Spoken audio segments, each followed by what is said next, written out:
Sí se ve la pantalla, ¿no? Sí se está compartiendo. Sí, sí se ve. Gracias. Está. Ahora sí. Ya, entonces vamos a iniciar hoy día con la asesoría 13. De acá nos quedan 3 clases más, que son netamente del sistema nervioso. Y al igual que los otros, pues al inicio siempre hablan un poco sobre la anatomía, pues no recordar un poco lo que es lo normal dentro de una radiografía, y luego vamos a ver lo que son algunas patologías, ¿no? Ya sea tumores, lesiones, vamos a ver lo que es hidrocefalia el día de hoy. Y ya las últimas clases ya son más que nada enfocadas a tumores y temas como que más del cerebro como tal, o hemorragias también. Entonces, hoy primero vamos a revisar lo que es un poco de la anatomía del cráneo.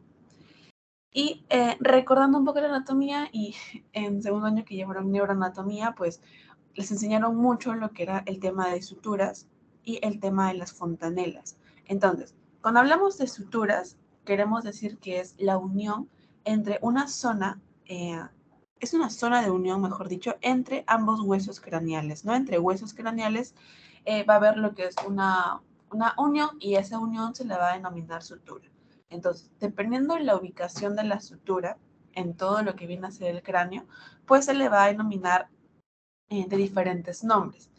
La primera estructura que tenemos es la de tipo metópica, que justamente es esta de acá, la que está más adelante, más frontal. Uy. Esta de acá es la estructura metópica. Luego tenemos lo que es la estructura coronal, que justamente también lo veíamos en una incisión coronal, ¿no? Y era la que atravesaba de manera longitudinal todo lo que es el cráneo, que se encontraba más para el lado frontal. Esa es la estructura coronal. Luego tenemos la sutura lamboidea, que es justamente la de acá, miren, la que está más para atrás. Esta de acá. Esa es la sutura lamboidea. Y por último tenemos la sutura sagital, que ya es la más larga, la que divide prácticamente todo el cráneo en dos, que es esta de acá. Eso es con respecto a las suturas. Ahora, ¿qué van a hacer las fontanelas? Las fontanelas vamos a tenerlas de dos tipos. Bueno, en realidad son tres, ya, pero más se enfocan en las dos primeras, que es la anterior y en la posterior, porque justamente son esas fontanelas las que en neonato o en pediatría les van a hablar sobre que se cierran en tal, digamos, en cierto tiempo. Entonces, la fontanela anterior se va a caracterizar porque se va a cerrar a los 18 meses. Es la primera que se cierra. Y la segunda, que es la fontanela posterior, se va a tardar un poquito más en cerrar, se va a tardar aproximadamente 3 meses, ¿no? Y bueno, por último tenemos lo que es la posterolateral, que bueno, en esta imagen no la vamos a mencionar porque no se logra ver, pero más que nada para fines académicos, pues que ustedes recuerden que también existe una posterolateral o también denominada mastoidea. Entonces, acá recordando, pues, ¿no? La metópica es justamente la que está más frontal, más hacia adelante. La coronal, que atraviesa todo lo que es el cráneo. La sagital, que es ya la más larga, la que va hacia atrás. Y la lamboidea, que en una vista posterior vamos a verla así, ¿no? La lamboidea. Ya. Entonces, al igual que en neumo y en cardio, pues acá también vamos a tener lo que son ciertas incidencias a nivel de radiografía, pues, ¿no? Lo que es la incidencia lateral.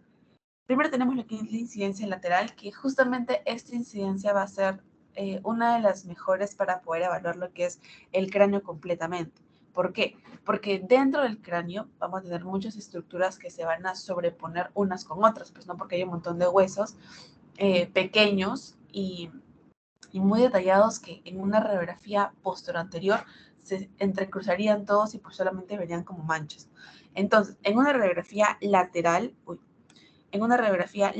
es la mejor forma para poder ver exactamente la mayor cantidad de estructuras anatómicas con respecto al cráneo.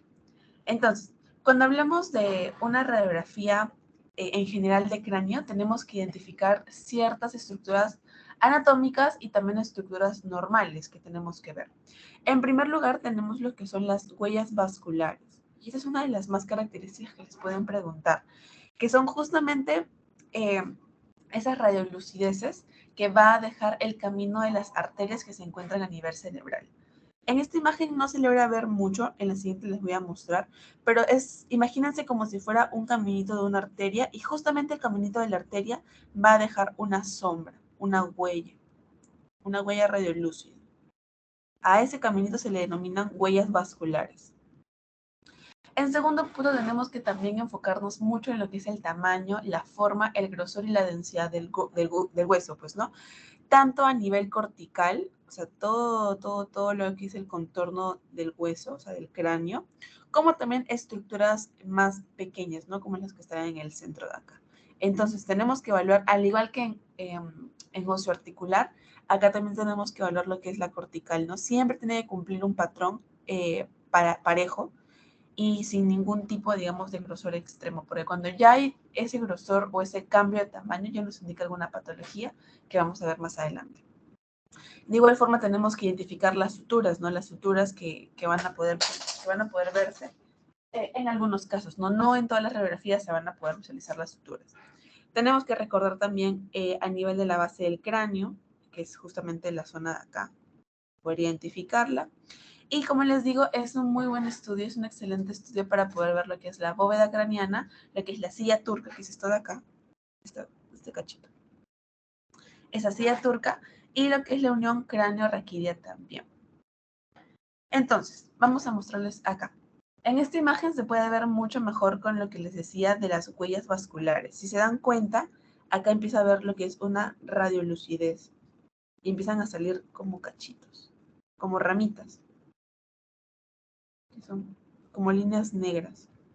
No sé si lo logran ver, pero hay como líneas negras. Ya, eso que ven ahí son las huellas vasculares. Lo voy a borrar para que lo puedan ver. Esto de acá, siga mi puntero, todo esto de acá son las huellas vasculares, que se ven como líneas radiolucentes. Eso es lo normal que ustedes pueden ver, ¿no? Luego tenemos, por ejemplo, lo que son las suturas. En este caso, la que mejor se ve es la sutura coronal, la que está por acá al frente.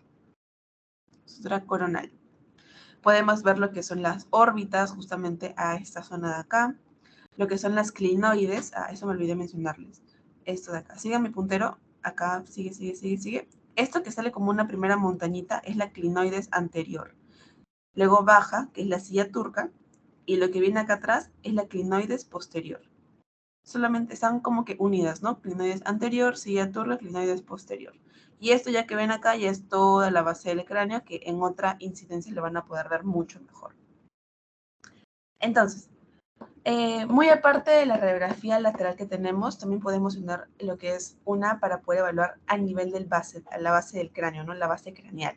Entonces, ¿qué es importante acá? Que ustedes empiecen a reconocer la estructura, o mejor dicho, el caminito, ¿no? Que siguen las estructuras, empezando desde los senos frontales, de la zona más frontal del cráneo, o sea, la parte anterior.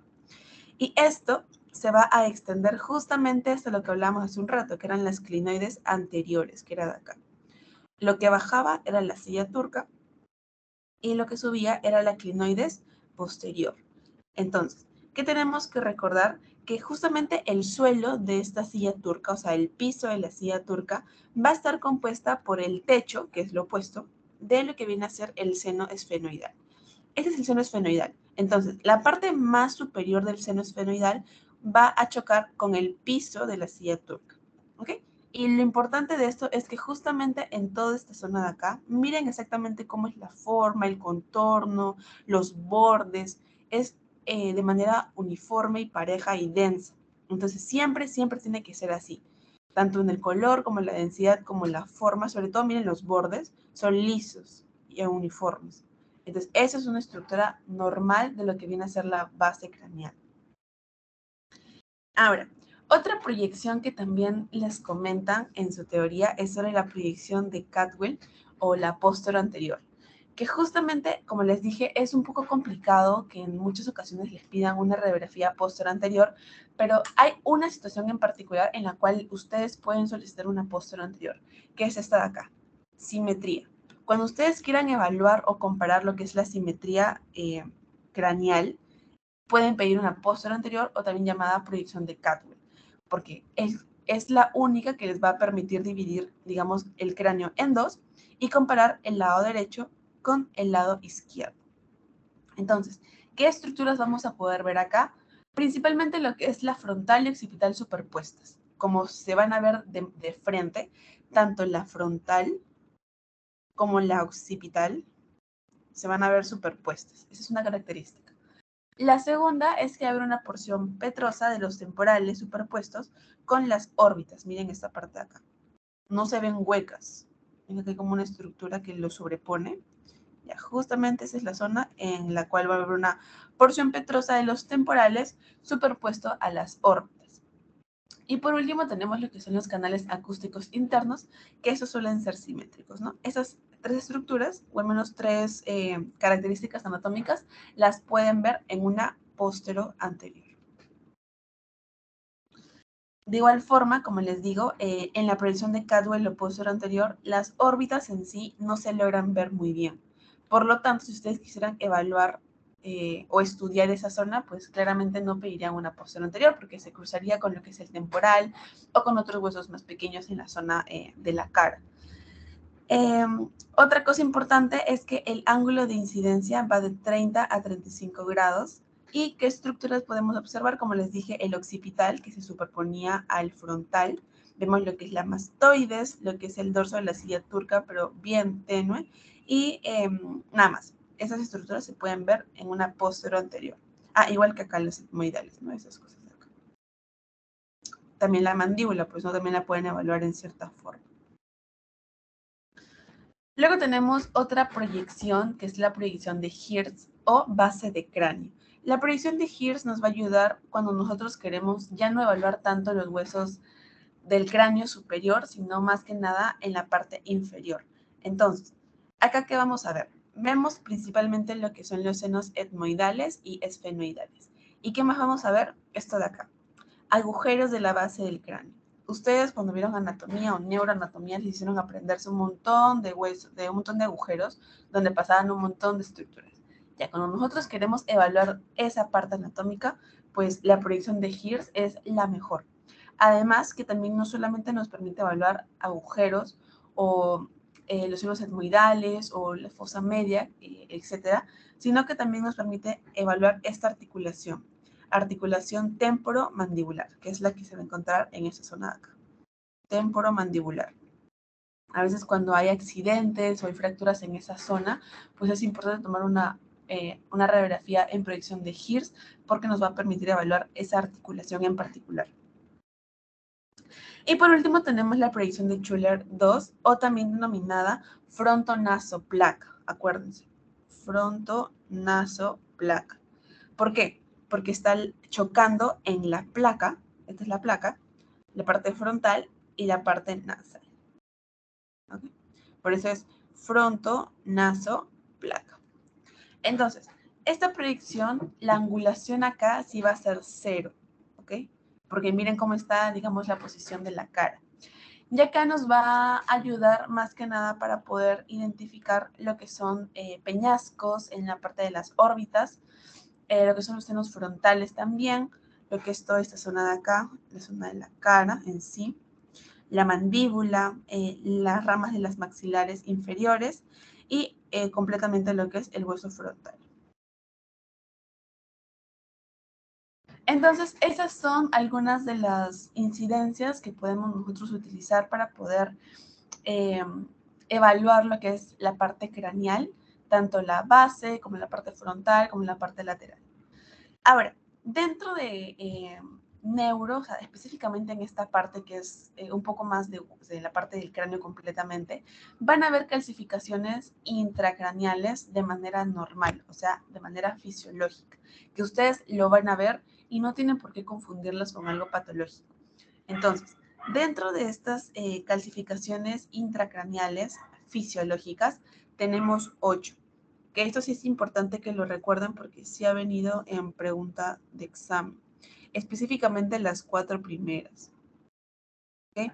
Entonces, tenemos en primer lugar lo que es la pineal, que va a hacer una calcificación intracraneal más frecuente de todas, ¿no? La más frecuente, que corresponde aproximadamente en un 50%. Esa es la más importante, si les preguntan. ¿Y cómo lo voy a sacar? Normalmente esta se va a poder ver de manera central en una radiografía, o sea, en la parte de acá, por ejemplo, la van a poder ver. Cuando decimos que esta estructura es anatómicamente, o sea, es patológica. Cuando el desplazamiento que tenga, cuando se vaya a ir desplazando, sea mayor a 3 milímetros. O sea, cuando esta estructura empiezan a ver un desplazamiento mayor, miren acá, que se va desplazando, y este desplazamiento es mayor a 3 milímetros, ahí recién decimos que eso es patológico. Mientras tanto, va a ser una calcificación intracraneal normal. Otra cosa que que la podemos encontrar calcificada es la avénula, que también es frecuente. En tercer lugar tenemos lo que son los plexos coroideos, que también lo vamos a ver, que se encuentran en un porcentaje mucho menor, en un 10%. Tenemos lo que son las calcificaciones de la dura madre, también en un 7%. Y de los ganglios basales. Esos 5, por favor, sí los subrayan porque les pueden preguntar. Pineal, avénula, plexos coroideos, calcificaciones de la dura madre y ganglios basales. Y bueno, los de acá abajo ya es más que nada para que ustedes complementen su información, ¿no? ¿Qué otras cosas se pueden calcificar? La hipótesis, la arteria carótida interna, el cristalino y el ligamento petroclinoideo. ¿Okay? Esas son las 8 estructuras que ustedes pueden encontrar calcificadas de manera normal en una radiografía. Entonces, vamos a empezar con cada una. Tenemos primero lo que es la glándula pineal, que es esta de acá. ¿Okay? Que en una radiografía la vamos a poder observar en la zona central, pero obviamente se va a poder ver mucho mejor en lo que es una toma, que es esta de acá. Entonces, en la parte central, justamente entre lo que son en la parte más posterior, tenemos lo que son, voy a borrar esto para que no se confundan. Ya, tenemos lo que es la glándula pineal, que es esa de allá, ¿no? Que vamos a poder verla en el centro y como estamos en un átomo se vería hiperdensa. ¿Por qué? Porque es una calcificación, ¿de acuerdo? Calcificación. Luego también hablamos de la avénula, que se va a localizar unos pocos milímetros anterior a lo que viene a ser la glándula pineal. Entonces, esta de acá es la glándula pineal. Miren, esta de acá. Esta de acá es la glándula pineal. Y ¿cómo se llama? Y la avénula se va a encontrar un poquito más anterior, por acá. Así la pueden encontrar. Y va a tener característicamente la forma en C de la abertura posterior. Entonces, toda esa zona de ahí también se va a poder encontrar calcificada. ¿Okay? Luego tenemos lo que son los plexos coroideos. Acuérdense, esta era la pineal y lo que venía posterior a ella son lo que denominamos plexos coroideos. Estos de acá. Estos también se van a poder encontrar calcificados fisiológicamente. Mayor frecuencia en lo que son algunas porciones atriales a nivel de los ventrículos a nivel lateral. Y las calcificaciones tienen lo que es una apariencia más o menos granular, un poco más fina, y van a ocupar un espacio de un centímetro aproximadamente. Aquí es importante sí que denominen, por ejemplo, el tamaño de 1 centímetro. Son bastante pequeños, porque en algunos casos, en algunas patologías, cuando esto de acá también se encuentra más dilatado, más edemático, encontramos signos edematosos en el cerebro, pues otras características ya patológicas, ahí obviamente no diremos que pues es una calcificación normal del plexo coroideo, puede ser a causa de un tumor o alguna malformación en esa zona. Entonces es importante también no solamente ver lo que es el plexo coroideo como tal, sino toda la zona alrededor, ¿no? Miren, toda la zona alrededor que no tenga signos de edematización. Otra cosa que también se puede calcificar, y ya es la última, justamente son los ganglios basales, que se pueden encontrar calcificados en algunas enfermedades, ¿no? Pero en la mayoría de casos lo encontramos en un adulto sano. Es normal encontrarlos en un adulto sano. Y lo importante acá es que vamos a encontrar esa característica. Van a ser espacios densos, pero de zonas punteadas unidas, no todos juntos, conglomerados en un sitio en específico. Entonces, esos de ahí, esos 4 o 5 ejemplos que les he puesto, son los que más les pueden preguntar con respecto a calcificaciones intracraneales de manera fisiológica. Ahora vamos a hablar de las calcificaciones ya de manera patológica, que son algunas también muy conocidas. Primero tenemos lo que es la hiperostosis generalizada. Hiperostosis, acuérdense, hiper es aumento. Y esto va a ser aumento de la densidad del hueso a nivel cortical.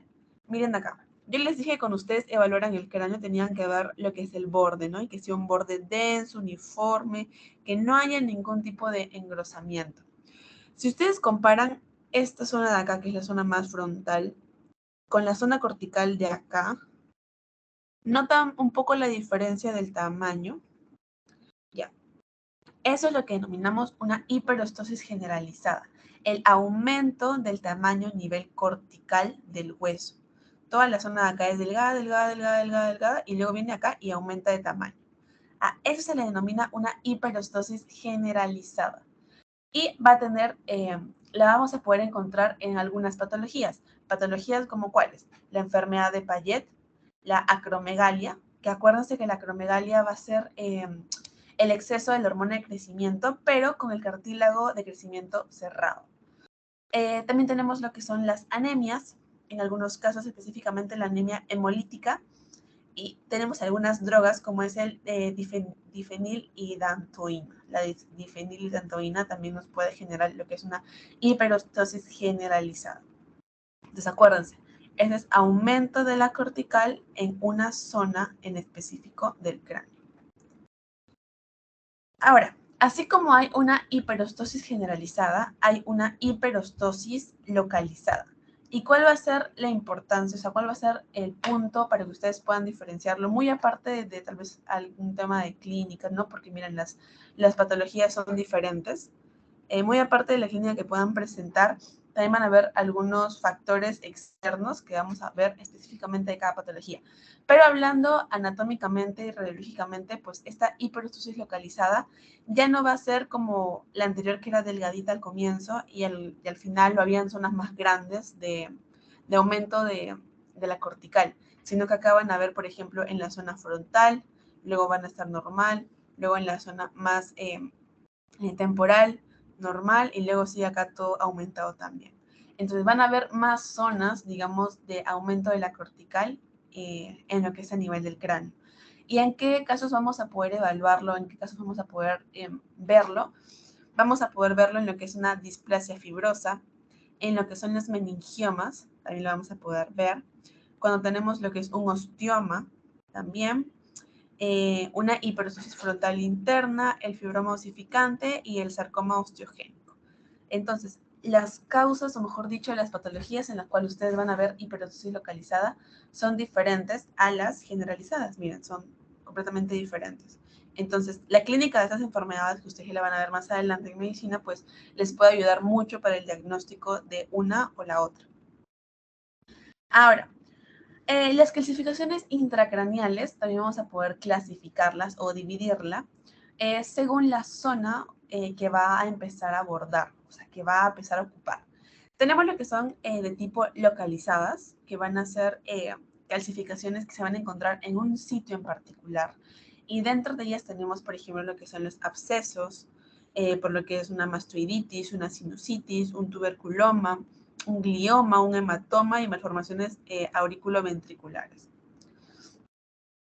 Luego tenemos lo que son las múltiples diseminadas, que ya no solamente se van a encontrar en un lugar, sino que van a ser en varios lugares. No, que era malformaciones arteriovenosas, perdón, arteriovenosas. Sí.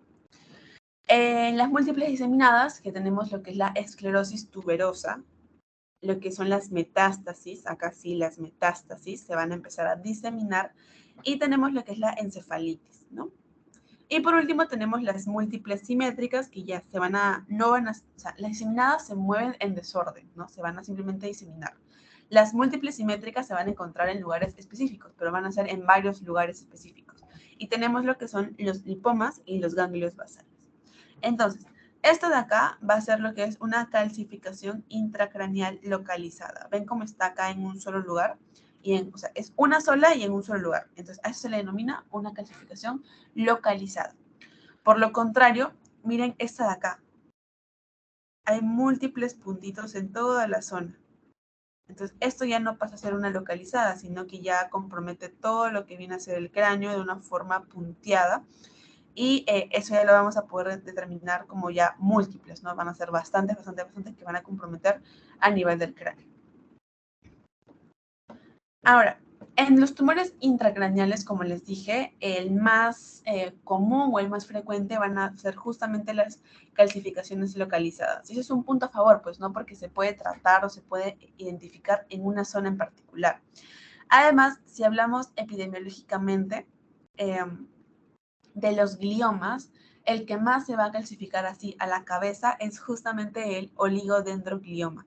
Es el que más se calcifica, ¿ya? Y estos, si hablamos de estructuras en qué lugar se encuentran, van a preferir la parte anterior de los hemisferios.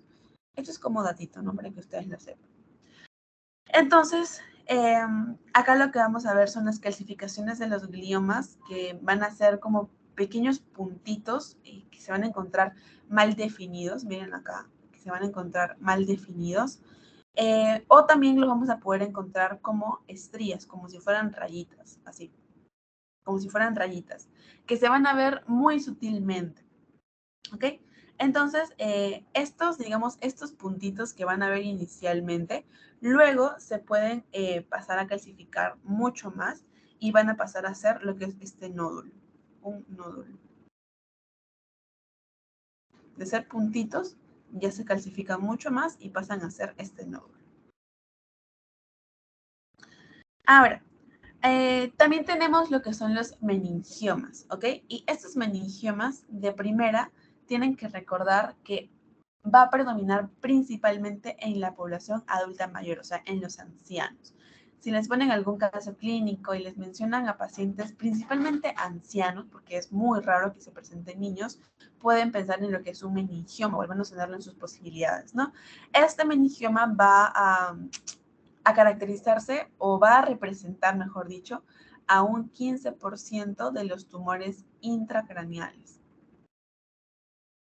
Y la localización va a ser parasagital, sobre todo en la base del cráneo, ¿no? O la os también. Y van a ser, como ven acá, una radiopacidad granular bastante grande, como si fuera una bola de calcio, bastante densa. Esa va a ser su característica, densa. Va a ser como un círculo, como una mancha que va a estar en una localización parasagital o en la base del cráneo, en población adulta mayor o en ancianos, y nos podemos inclinar porque sea un meningioma. Ahora, vamos a tener también lo que son algunas imágenes radiopacas patológicas. Y cuando hablo de radiopacas, me refiero justamente a estas imágenes, ¿no? Que ustedes van a poder ver. Que como les digo, no es que tengan como una particularidad por cada enfermedad, pero cuando ustedes vean una imagen así, tienen que ir teniendo una lista de patologías para que ustedes puedan descartar, ya sea con exámenes de laboratorio, con la clínica, pues, ¿no? Entonces, dentro de las patologías que podemos pensar ante una imagen radiopaca, tenemos lo que es el ostioma, tenemos lo que es la hiperostosis frontal interna, puede deberse a un meningioma osteoblástico, una craniofaringioma, un oligodendroglioma, abscesos calcificados y en el caso de las parasitosis, lo que son la cisticercosis o el toxoplasmosis. Ahora, ¿por qué les he puesto acá en negrita lo que es la cisticercosis? Porque esta imagen, necesariamente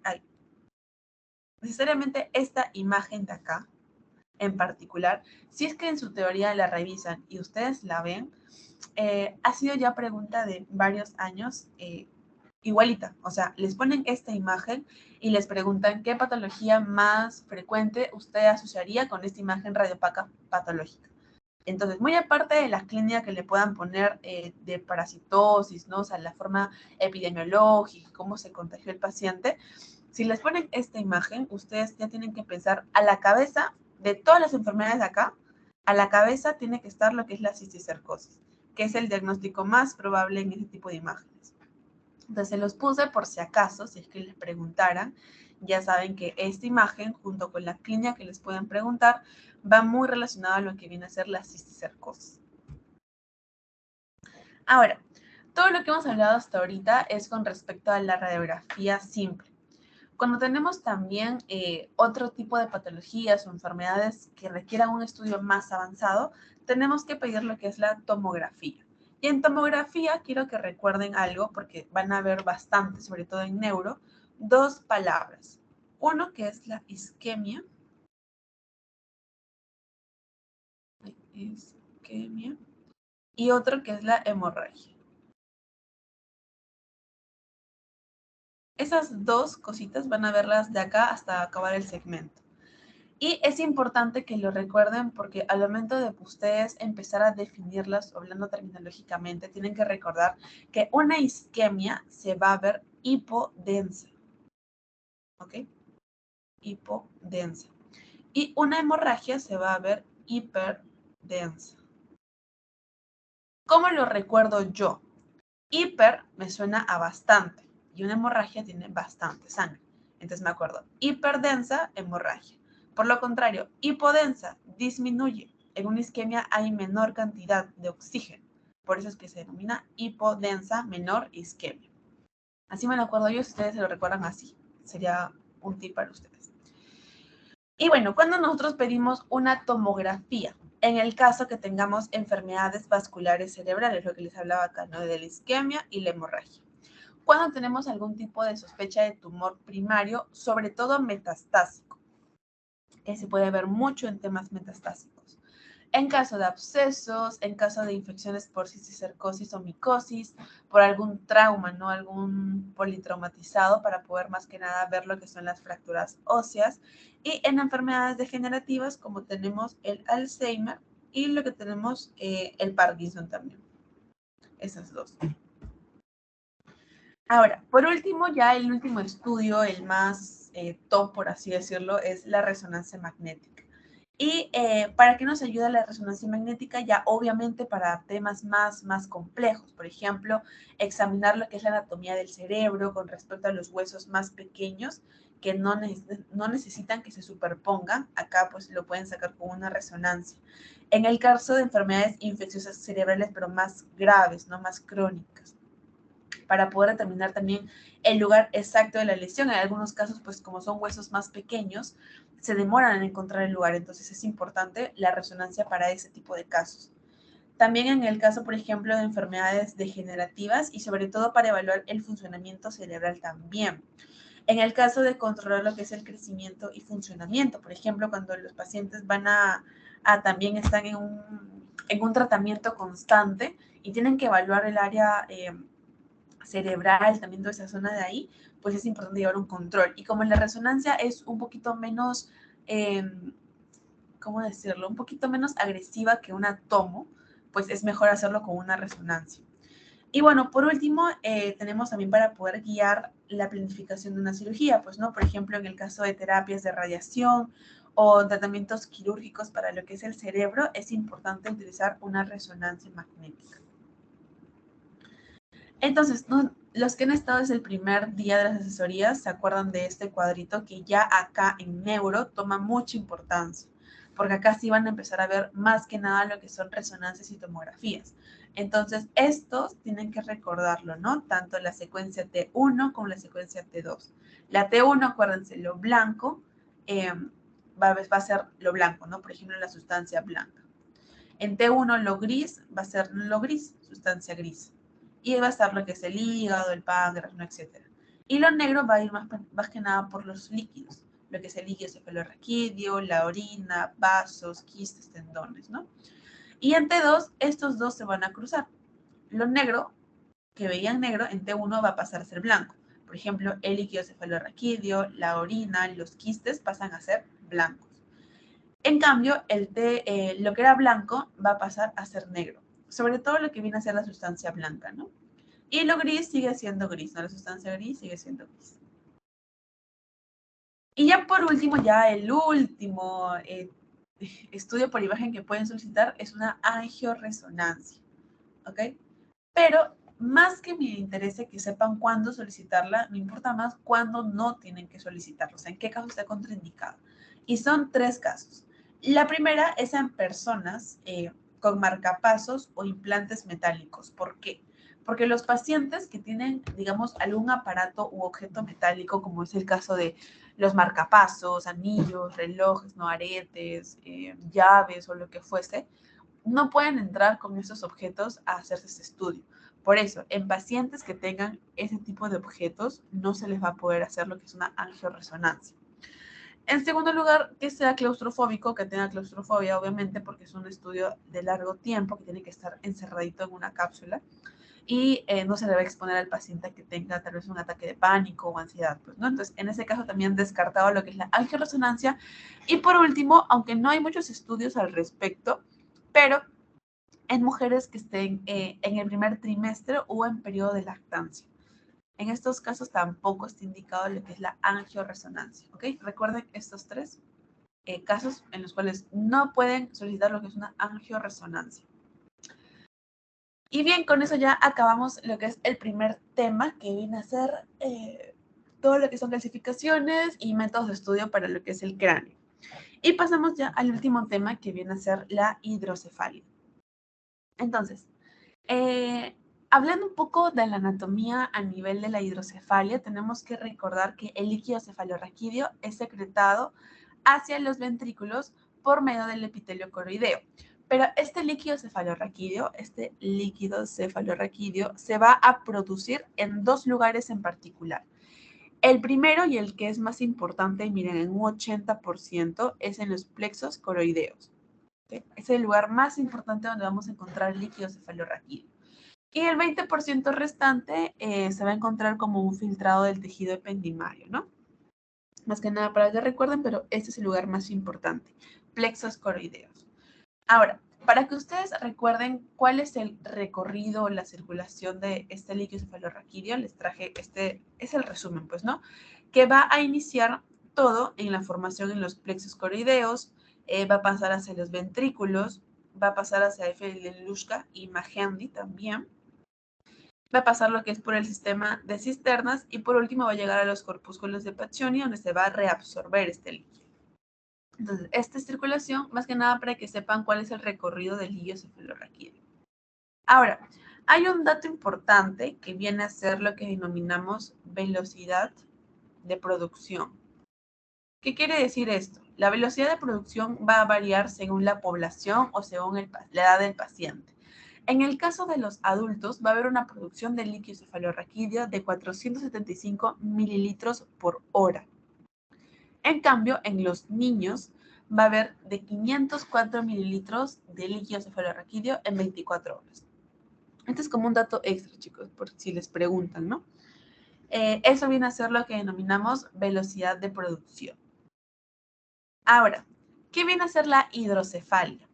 La hidrocefalia va a ser la anomalía congénita cerebral más frecuente. Es la anomalía congénita cerebral más frecuente, que se va a caracterizar por dos cosas. Uno, porque va a haber una dilatación ventricular más lo que viene a ser el incremento de la presión del líquido cefalorraquídeo. ¿Ok? Estos dos términos también apúntelo porque ha venido en pregunta de examen. ¿Qué es la hidrocefalia? Va a ser la dilatación ventricular. Los ventrículos, ahorita vamos a ver, se encuentran dilatados y la presión dentro de esos lugares, dentro de esa zona, va a encontrarse incrementada en lo que es el líquido cefalorraquídeo. ¿Y cuál va a ser la etiología de esta hidrocefalia? Va a tener tres formas de darse. La primera es que haya una obstrucción congénita a nivel del acueducto de Silvio. Se obstruye, como se acumula el líquido ahí, aumenta la presión. Segundo, en la disminución de la absorción de granulaciones de Paccioni. Como empiezan a reabsorberse o a absorberse menos, se empieza a acumular líquido en esa zona. Se acumula y aumenta lo que es la presión del líquido cefalorraquídeo. Y por último, que empiecen a producir de más, o sea, mucho líquido cefalorraquídeo a nivel de los plexos coroideos. Como hay un montón, se reabsorbe menos, se acumula en la zona y aumenta lo que es la presión del líquido cefalorraquídeo. Entonces, por estas tres causas es que nos puede dar puede darse lo que es la hidrocefalia. Ahora, la clasificación que van a usar es, primero, al momento de aparición, ¿no? Puede ser una aparición congénita o un de tipo adquirida. Y la segunda clasificación es de tipo de alteraciones anatomoetiológicas, no sé si es que es tipo comunicante o si es no comunicante. Esta es otra clasificación también que existe, pero en su teoría no se las ponen, así que no la vamos a ver. Entonces, vamos a ver ahorita estas dos de acá, las de tipo según el momento de aparición y las del tipo de alteración anatomoetiológicas. Entonces, según el momento de aparición, hablamos que podían ser dos. Podían ser las de tipo congénitas o las de tipo adquiridas. Entonces, las de tipo congénitas, como su nombre lo dice, es del nacimiento. El paciente va a ser un recién nacido. Dato importante. Y lo vamos a encontrar en pacientes con estas malformaciones, ¿no? Lo que es la estenosis del acueducto de Silvio, lo que es la malformación de Chiari, lo que es la malformación de Dandy-Walker y lo que son malformaciones vasculares. En estas 4 malformaciones vamos a poder encontrar lo que es una hidrocefalia congénita. Entonces, como les dije, tienen que recordar siempre dos cosas. Aumento, acá les puse, aumento del ventrículo, o sea, el ventrículo se va a encontrar dilatado y aumento de la presión del líquido cefalorraquídeo. Entonces, ven esos ventrículos de acá, se van a encontrar dilatados. Es la primera característica. Ventrículos dilatados. Y dentro de este, como va a haber un aumento de la presión líquido cefalorraquídeo, es porque está incrementándose, ¿no? Puede ser unilateral o puede ser bilateral. Pero vamos a encontrar lo que son los ventrículos ampliamente dilatados. Igual acá, miren, ese tamaño no es lo normal, está bastante dilatado. Luego el segundo tipo, ya tenemos la del tipo congénita, les dije que eran más en recién nacidos. También tenemos los de tipo adquirida o secundaria, que eso se puede dar ya en a cualquier edad, ¿no? En pacientes más jóvenes, más adultos, pues, ¿no? Y las causas van a ser de tipo traumática, por algún accidente de tránsito, por ejemplo, las de tipo inflamatorias, posthemorrágicas, tumorales y postquirúrgicas, ¿no? En estos 5 casos pueden ser los que nos puedan ocasionar lo que es una hidrocefalia adquirida o secundaria. Entonces, en el caso, por ejemplo, de una hemorragia subaracnoidea, lo que vamos a ver es que el polígono de Willis va a estar bastante hiperdenso. Miren cómo se encuentra blanco. Hiperdenso. El polígono de Willis se va a encontrar hiperdenso. En el caso de la neurocisticercosis, va a haber lo que es una gran hidrocefalia. Miren cómo se dilata. Una gran hidrocefalia en toda esta zona de acá. En el caso del meningocefalitis tuberculoso, de igual forma, lo que es el polígono de Willis se va a ver bastante resaltado. Miren, se va a ver hiperdenso. Todo lo que es el polígono de Willis y tenemos a ver lo que es la hidrocefalia, ¿no? Miren esta zona. Acá. Acá también. Y por último tenemos lo que es el astrocitoma policítico en fosa posterior, que en la parte posterior justamente vamos a encontrar lo que es la hidrocefalia, ¿no? El aumento, la dilatación en esa zona. Ahora, esos son los que se clasificaban según el tipo o el momento de aparición. Acuérdense, congénito y adquirido o secundario. Ahora, cuando las clasificamos según el tipo de alteración anátomo-etiológicas, vamos a dividirlos en dos. Puede ser la hidrocefalia comunicante o la hidrocefalia no comunicante. La hidrocefalia comunicante es cuando hay un bloqueo, pero este bloqueo se encuentra fuera del sistema ventricular, ¿ok? Miren, el bloqueo del flujo de líquido cefalorraquídeo se va a encontrar fuera del sistema ventricular. Y ese tipo de alteración también se puede dividir en congénita o en adquirida. Entonces, las de tipo congénita tenemos lo que es la malformación de Chiari, la malformación de Dandy-Walker, el encefalocele también, y esos 3 principalmente. En esos casos se puede ver hoy. En cambio, en el caso de las adquiridas, tenemos lo que es la leptomeningitis, lo que es la hemorragia subaracnoidea y lo que es la aracnoiditis química. Entonces, cuando les pregunten, dígame un ejemplo de hidrocefalia comunicante congénita, tienen que dar esos de acá. ¿En qué casos? Hidrocefalia comunicante congénita. En el caso de que sea una hidrocefalia comunicante adquirida, estos 3 de acá. ¿Ok? Y al igual que otras patologías, pues van a haber zonas en específico que ustedes van a poder identificar que se va a ver en una mayor cantidad de casos. A la cabeza tenemos lo que es a nivel de las cisternas basales. ¿Okay? A ese nivel también se encuentra mucho lo que son este tipo de hidrocefalias. Otro lugar en particular, dentro de lo que vienen a ser los espacios subaracnoideos. ¿Okay? Ese es otro lugar. En tercer lugar tenemos en el techo del cuarto ventrículo.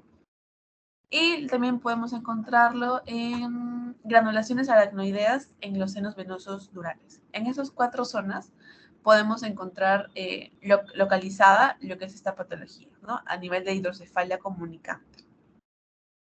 Entonces, hablemos la de Dandy-Walker, que recuerden que es la de tipo hidrocefalia comunicante congénita. Acuérdense. Esta malformación de Dandy-Walker, vamos a tener lo que es una hidrocefalia en la parte posterior. Toda la zona de acá, miren, se encuentra bastante dilatada. Y va a haber también lo que es una malformación a nivel del cerebelo, ¿no? Toda esa zona de acá. Pero va a haber, miren, esta zona de dilatación. Que lo van a ver en una resonancia o en una tomografía. Luego tenemos lo que es la hidrocefalia metaventricular. Meta quiere decir que afecta a todos los ventrículos, todos. Miren, estos de acá, los de acá, los de acá, los de acá, todo. Ay, mamacita. Todo está dilatado. ¿Okay? Cuando encuentran todo dilatado, es una hidrocefalia metaventricular.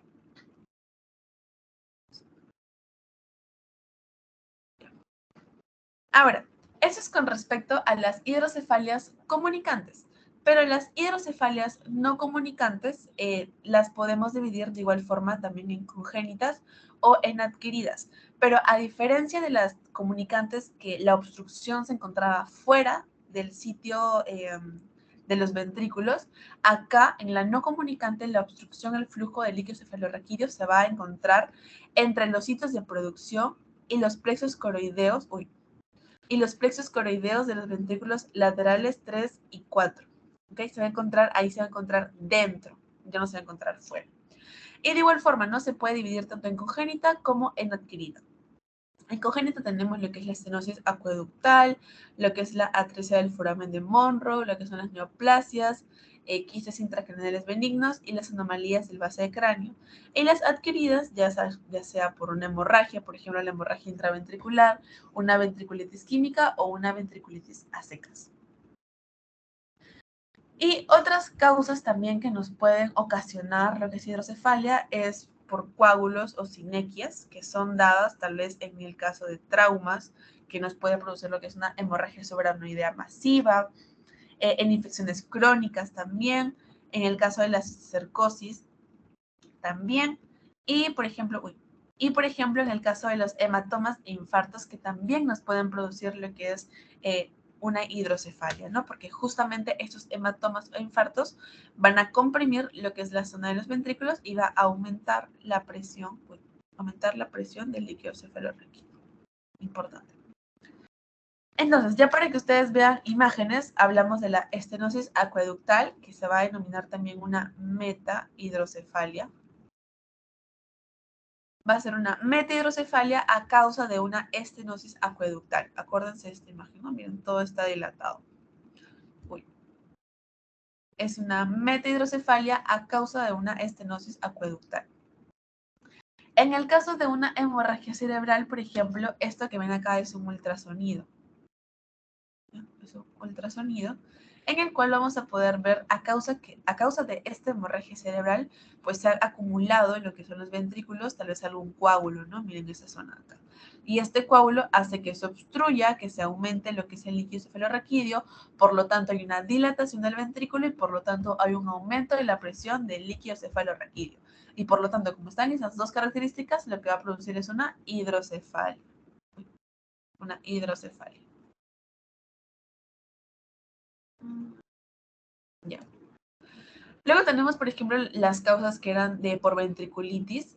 Cuando hablamos de ventriculitis, va a ser por una causa infecciosa, ¿ya? Va a ser una causa infecciosa. Y lo que vamos a encontrar acá y lo característico son estos septos. Miren, estos septos acá. que son como puentecitos entre los ventrículos. Miren cómo sobresale como unas líneas. Uy. ¿Ya? Eso nos va a indicar que estamos frente a alguna ventriculitis.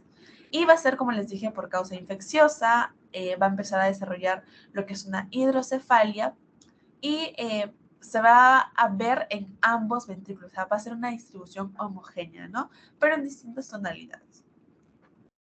Y ya por último tenemos lo que es, por ejemplo, una hidrocefalia por hemorragia. Acuérdense que en la tomo el sangrado, como lo veíamos, ¿se acuerdan? La hemorragia era hiperdensa. Perdón de mi letra. Entonces vemos todo lo que es a nivel de la hemorragia, ¿no? Mira, a causa, es una hidrocefalia es una causa secundaria de hemorragia. Tenemos también lo que es el meduloblastoma en fosa posterior, que también causa lo que es una hidrocefalia y es justamente por esto que ven acá, por un tumor que se va a encontrar localizado en la parte posterior y como va a estar localizado ahí, va a aumentar la presión del líquido cefalorraquídeo y va a producir lo que es la dilatación y va a producir lo que es una hidrocefalia secundaria a un meduloblastoma en fosa posterior. Tenemos también lo que es un tumor en agujero de Monroe. Miren la dilatación de los ventrículos, que es de manera asimétrica, justamente en esta zona de acá. Y es a causa de una obstrucción a este nivel, ¿no? Los ventrículos se encuentran aumentados, agrandados. Y ya por último, en el caso del tumor pineal, ¿se acuerdan que era una clasificación normal cuando era chiquitito? Pero miren esto, es enorme. Entonces, este tumor pineal puede llegar a obstruir, a comprimir lo que viene a ser toda esa zona de ahí y por lo tanto va a empezar a haber una dilatación de los ventrículos y un aumento de la presión del líquido cefalorraquídeo. Bien, entonces eso sería todo por la asesoría del día de hoy. Les ponen dos temas, pues, ¿no? Lo que es hidrocefalia y lo que viene a ser, voy a descartar, lo que viene a ser ya la introducción a lo que es, ¿cómo se llama? A lo que es la parte del sistema nervioso. Entonces, nada, chicos, ahorita les voy a pasar el post-test para que lo puedan ir resolviendo. Y ya, si es que no tienen alguna duda, pregunta.